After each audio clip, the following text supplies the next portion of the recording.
नमस्कार दोस्तों, पिछले वीडियो में मैंने तीनों देवों के बारे में पढ़ा था। भगवान ब्रह्मा जी, विष्णु जी और भगवान शंकर के बारे में। आज हम पढ़ेंगे माता सरस्वती, उसके बाद माता लक्ष्मी, उसके बाद माता पार्वती के बारे में। आप स्कूल में जाते होंगे तो आपको ये प्रार्थना जरूर सुनाई देती होगी, जैसा कि ये दिया गया है। माता सरस्वती की करेण वीणा परिवाद्य अंतिम सदा जपन्तीं परेण मालां मालां पृष्ठाशं सन्मिष्ठां सरस्वती त्वां शिरसा नमामि। तो चलिए माता सरस्वती की पर्यायवाची देते हैं। सबसे पहले तो माता सरस्वती की सरस्वती पर्यायवाची होती है। उसके बाद भारती भी बोला जाता है, माता भारती इन्हीं को बोला जाता है। शारदा मैया भी इनको बोला जाता है। वाणी बोला जाता है क्योंकि इन्हीं से ही ऐसा माना जाता है कि माता सरस्वती जब कंठ पे विराजमान होती हैं तभी मनुष्य बोल सकता है। गिरा इनका नाम है, जैसे कि ब्रह्मा जी की पर्यायवाची क्या पढ़े थे हम, गिरापति, तो गिरा इनका नाम है। वागीशा, इनका नाम वागीशा भी है, वागीश्वरी भी है, विधात्री है। जैसे विधाता अगर ब्रह्मा जी हैं तो उनकी पत्नी क्या हुई, विधात्री हुई ना।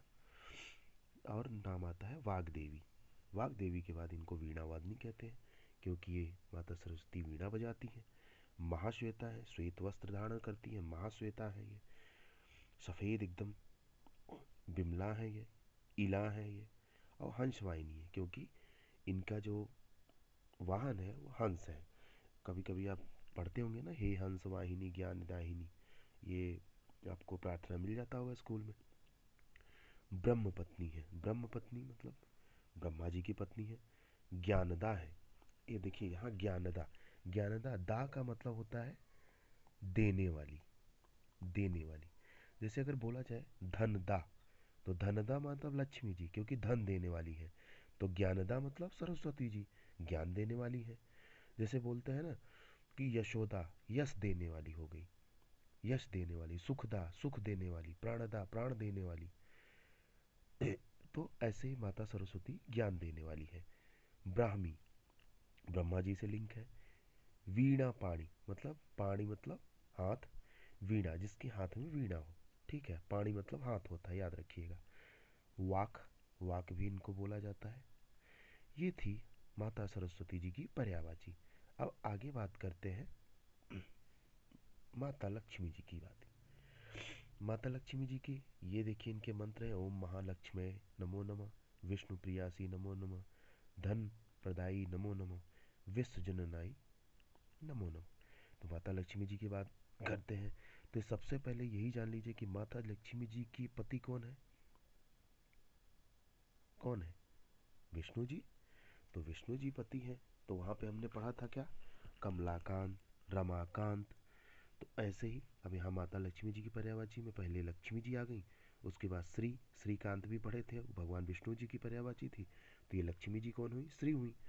कमलाकांत पढ़े थे तो कमला लक्ष्मी जी हुई। अब कांत लगा दीजिए तो पति। अगर कांत लगा देंगे तो कांत मतलब होता है पति, कांत मतलब पति।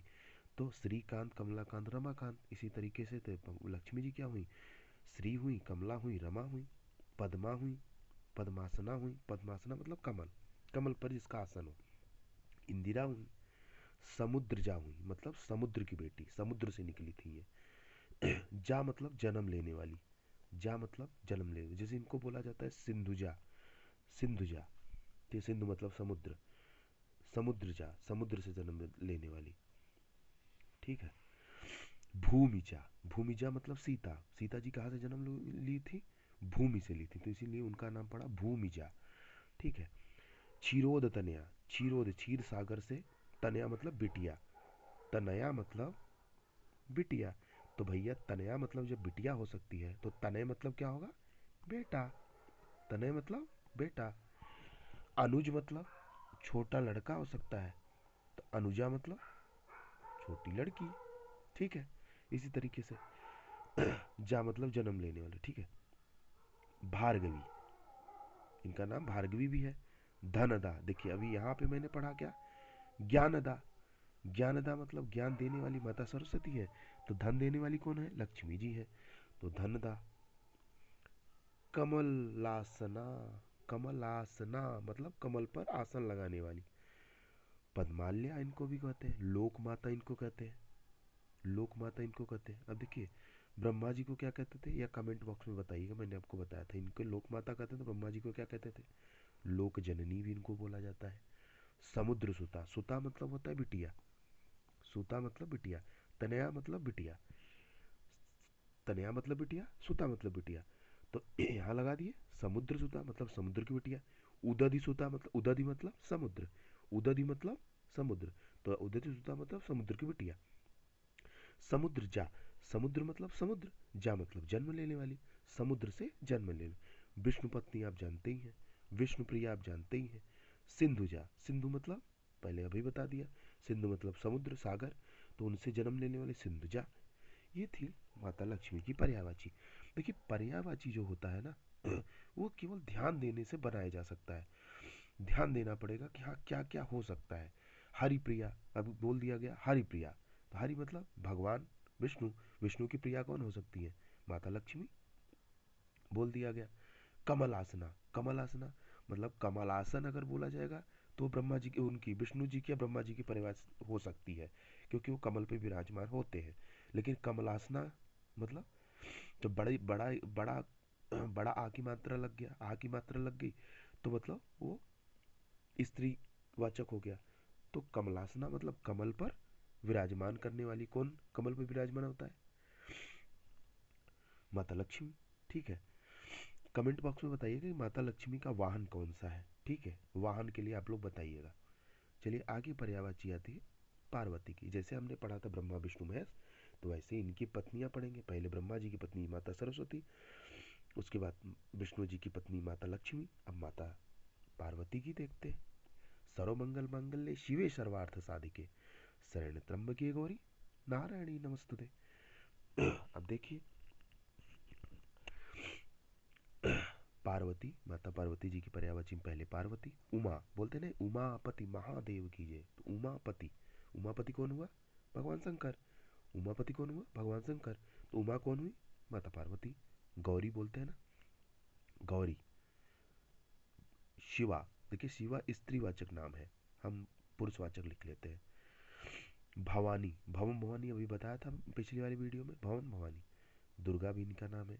गिरिजा, गिरिराज कुमारी, गिरिराज कुमारी, गिरिराज कुमारी। सती नाम है, अंबिका नाम है। शैल सुता शैल से जन्म लेने वाली, सुता मतलब बिटिया। ईश्वरी, रुद्राणी, आर्या, अभया, सर्वमंगल, सर्वमंगला, ये है ना सर्वमंगल मंगल्य। मैन सुता, मैन मैन मैन मैना, मैना नाम था उनके, इनकी माता जी का नाम था मैना, तो मैन सुता। चंडी इनको बोलते हैं, मृडानी बोलते हैं, अपर्णा, पत्तों तक का त्याग कर दिया था इन्होंने, इसीलिए इनको अपर्णा बोला जाता है। उसके बाद इनको बोलते हैं शैलपुत्री, शैलजा, मतलब शैलजा मतलब पहाड़ से पर्वत से जन्म लेने वाली, शैलपुत्री है ये। हेमवती है, शिवानी है। उसके बाद कात्यायनी बोलते हैं, और गिरी तनया, तनया मतलब बिटिया, गिरी तनया बोलते हैं। ठीक है, तो ये थी हमारी 3 पर्यायवाची। अगर पर्यायवाची पसंद आई होगी तो लाइक, सब्सक्राइब और शेयर करना मत भूलिएगा, जिससे आपको नया नया चीज़ सीखने को मिल जाएगा। ठीक है, तो आज के लिए इतना ही। जय हिंद, जय भारत।